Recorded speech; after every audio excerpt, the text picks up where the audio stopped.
Hello, this is Victor, and now I'm going to cover the second game on the Midnight Tournament 3. Remember that it was a team tournament, and this time we play against Eldar and Tau. If you want to see the list we are playing, please click in the box in red that you can see at the right hand of the screen. And here I'm going to explain a little bit the army of our opponents. So the Eldar have a Farseer in jet bike, 3 jet bikes, 5 Avengers in a Wave Serpent, a Wraith Knight, and 7 Warp Spiders. Then the Tau have a XV battlesuit with 2 Flammers and a Strength 10, the weapon that is giving a Strength 10 in close combat, 2 units of 6 fire warriors, 1 Riptide, 3 broadsides with missiles and smart missile spots, and an Scare Ray. So one thing that here they did is they make a unit with the Riptide and the XV battlesuit commander in and the Farseer jet bike in also. In that mission, the deployment was Spearhead type, and then we play Scoring as a main mission. Secondary mission was Kill Points, and then the tertiary mission are Slaying the Warlord, First Blood, and Linebreaker. So, if you don't know, the Spearhead deployment on 5th edition is by quadrant, so you divide the terrain in four quadrants, and then you have to deploy it in one more than 12 inches from the center, and the opponent will opposite in diagonal to this quadrant, and also 12 inches from the center. Our opponents win the initiative, and they deploy, as you can see, using the ruins to protect the broadsides, and then the Wraith Knight and the Riptide together with the 2 headquarters. In our side, we use the building in the middle to deploy our crews and the stealth suits, and then I use also this building to protect my Grey Knights, and I deploy behind this wall. The broadsides were using the ruins or the stones there to have some cover, and then we use the units of 5 warriors to protect one of our objectives, and also we deploy the Hammerhead at the back of our deployment zone. We managed to seize the initiative, and then in the first turn I moved the Marines ahead, try to have line of shooting to the Wraith Knight and see if we can scratch some wounds to the Wraith Knight. So here we tried to avoid that the broadsides have clear line of sight with part of our army, using this building as protection, and then we will try to focus first on the monstrous creatures from our opponents. We managed to score the First Blood from a shot, using a shot from the Hammerhead, and using the Pathfinders to mark light the vehicle and take out the cover safe. And this is another picture at the end of turn 1. You can see that around this building there are 2 objectives. Then there are another one on our deployment area, another one on the opponent deployment area, and then other 2 objectives that are scattered on the terrain. Then in the turn 1, the Tau and the Eldar just move ahead with the 2 monstrous creatures, and they create a unit with the Riptide and the 2 headquarters. And then they were using the Farseer to boost both the Riptide and the Wraith Knight. So they were using Prescience, Guide, and then they had the power that can remove the cover safe. Here another picture on the turn 1. You can see the movement of the Riptide that is moving ahead to the middle of the terrain, while the broadsides and the fire warriors together with the tank of our opponents were protecting one of the objectives in the deployment area. Here a picture of our deployment zone after turn 1. And this blurry picture is on the end of our turn 2. So in the turn 1, the Wraith Knight move ahead, and then they put all the fire on our Terminators and they charge our Terminators. The Terminator with the Demon Hammer survive in part thanks that I have the Stave Ward, and the Stave Ward absorb all the wounds from the Wraith Knight, and he died on the last wound. So I missed the 2+ in the last wound done by the Wraith Knight. Then I managed to hit the Wraith Knight, and the Wraith Knight is resisting there with only 1 wound. So in our turn 2, I decide to charge with my Strike Squad, try to kill the Wraith Knight, and you can see that the Riptide with the 2 headquarters are using the building to protect from the fire of our broadsides. Also, the shooting from the Tau kill all our crews, so the smart missiles from the broadsides kill all our crews, but the stealth suites manage to survive, and they are also using these ruins to protect themselves. So they just move ahead, shoot, and then they move back out of line of sight. Here a picture in the mid of the battlefield where the Grey Knights are fighting the Wraith Knight. And here the Wraith Knight decide to attack the Terminator. I managed to survive all the attacks with the 5+ invulnerable save.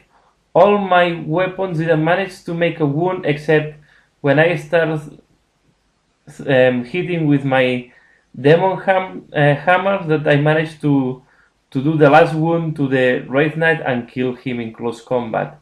You also can see here that our units of broadsides don't have at this moment any of the drones. This is because they combine perfect timing with the Strength 7 AP2 shot from the Riptide, so we don't have cover, and then just they kill the 4 drones in only 1 shot. So I have to say that the combination of the Riptide with guide and perfect timing is quite devastating. And here is the situation at the end of turn 2, where the Wraith Knight is dead, but we also receive some important casualties by losing main of the squad of the drones of the broadsides and all the crews. Here another picture. We also lose 4 of our 5 Terminators.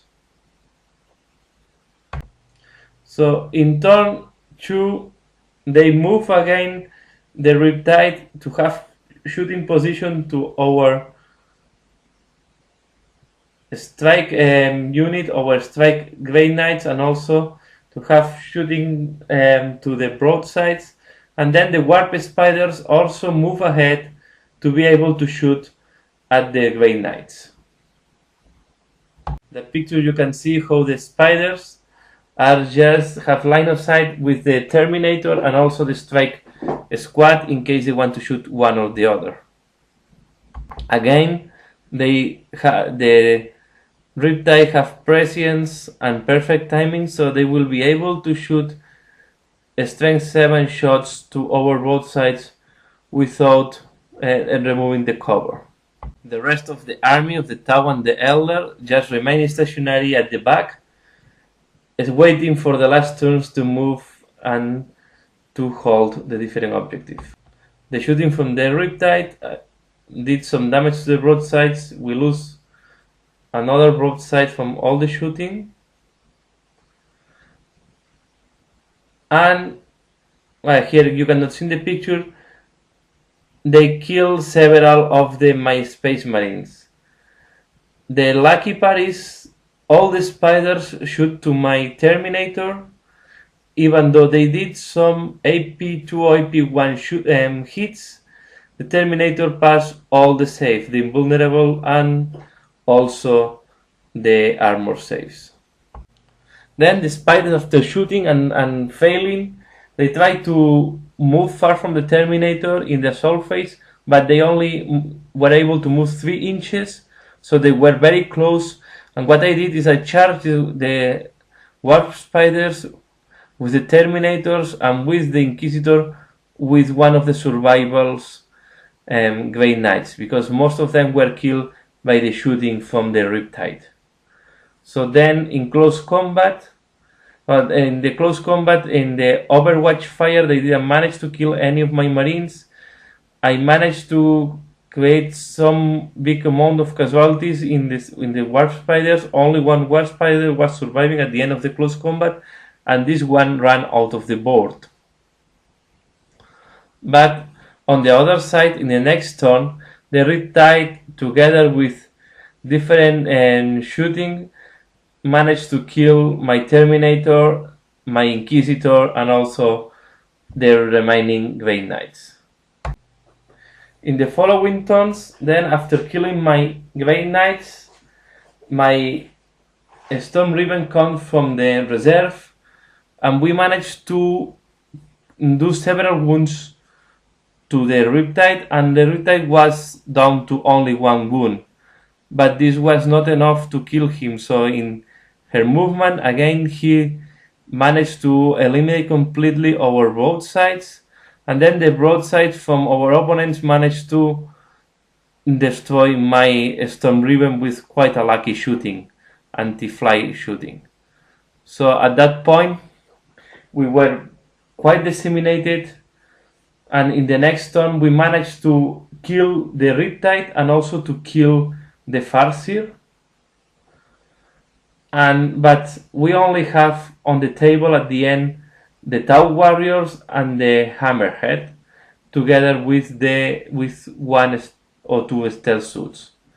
Then the commander from, as you can see here in the building, the commander from our opponent's Tau jump and assault to our stealth suit, killing 2 of them, only 1 remaining in combat, and then he used hit and run to be able to run to our deployment zone. So I explained before, this is at the last turns. We have this Tau Warrior surviving here, the Hammerhead, and then on the building we have 1 stealth suit surviving. Our opponents then is when they decide to start moving to capture the different objectives. So they move the jet bikes to capture one of the objectives. They move the Damagers to capture another objective that was far from our deployment zone, and then 6-5 Warriors to capture another objective. Here you can see also the broadsides start moving ahead together with the tank from the other tower. You can see here how the 5 Warriors of our enemies are moving ahead to capture the objectives that you can see at the bottom of this picture. Here are the 6-5 Warriors capturing the objective, and in the picture you can see my Storm Riven that was dead only from 1 shooting. And the Tau commander, just with the 2 flammers, and in close combat he managed to start killing our Fire Warriors and also the Fire Cutter that was there. The Eldar jet bikes ran to capture this objective, but at this moment for us was almost impossible. You see that we still have 2 stealth suits on the building in the middle, but here the battle was lasting too long. I think we arrived to turn 7 and we realized that after losing our Grey Knights, our force started decreasing and decreasing. So at the end also the broadsides managed to kill the Hammerhead by glancings. Here you can see the Hammerhead at this moment have lost one hull point, but he is the only one resisting in front of the broadsides. Although they only have a strength 7, they have a lot of shooting, and they by 6s they are just glancing to that the Hammerhead. And then also you can see in this picture that most of the Fire Warriors are dead at this moment. I think only 2 are surviving, plus the HQ, and we couldn't shoot to everybody, so the jet bikes just remain on the objective. So here they have 1 objective, they have another objective under control. in the deployment zone, another objective in by the 6 fire warriors, and then the Avengers were controlling. So they were controlling at this moment 4 objectives by non-controlled by us. And what I said before, at the end, the Hammerhead was destroyed by the Strength 7 shooting from the broadsides, and the HQ from our enemies managed to kill the fire warriors together with our HQ. So this was a crushing at the end. It seems what was quite balanced in the middle of the battle, but at the end was a crushing victory for our opponents. So that's all for this battle. So in this tournament at the moment we win the first and we lost the second game. Thanks a lot for watching this video and see you again later. Bye!